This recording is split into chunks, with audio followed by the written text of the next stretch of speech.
अथ श्रीगुरु अष्टकम्। शरीरं सुरूपं तथा वा कलत्रं यशश्चारुचित्रं धनं मेरुतुल्यं मनश्चेन्न लग्नं गुरोरङ्घ्रिपद्मे ततः किं ततः किं ततः किं ततः किम्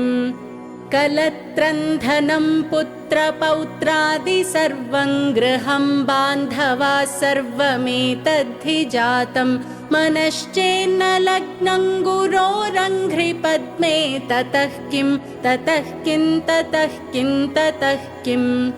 षडङ्गादिवेदो मुखे शास्त्रविद्या कवित्वादिगद्यं सुपद्यं करोति मनश्चेन्न लग्नं गुरोरङ्घ्रिपद्मे ततः किं ततः किं ततः किं ततः किम् विदेशेषु मान्यस्वदेशेषु धन्यः सदाचारवृत्तेषु मत्तो न चान्यः मनश्चेन्न लग्नं गुरोरङ्घ्रिपद्मे ततः किं ततः किं ततः किं ततः किम् क्षमामण्डले भूपभूपालवृन्दैः सदा सेवितं यस्य पादारविन्दं मनश्चेन्न लग्नं गुरोरङ्घ्रिपद्मे ततः किं ततः किं ततः किं ततः किम्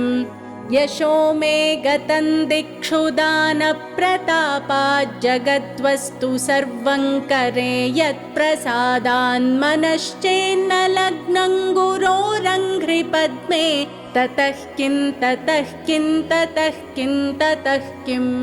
न भोगे न योगे न वा वाजिराजौ न कान्तामुखे नैव वित्तेषु चित्तं मनश्चेन्न लग्नं गुरोरङ्घ्रिपद्मे ततः किं ततः किं ततः किं ततः किम्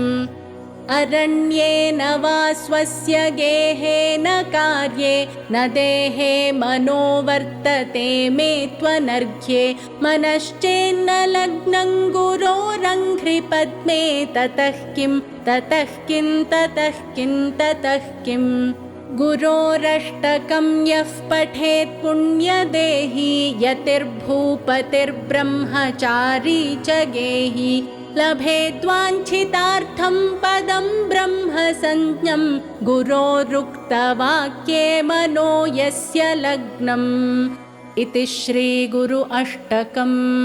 श्रीगुरुभ्यो नमः।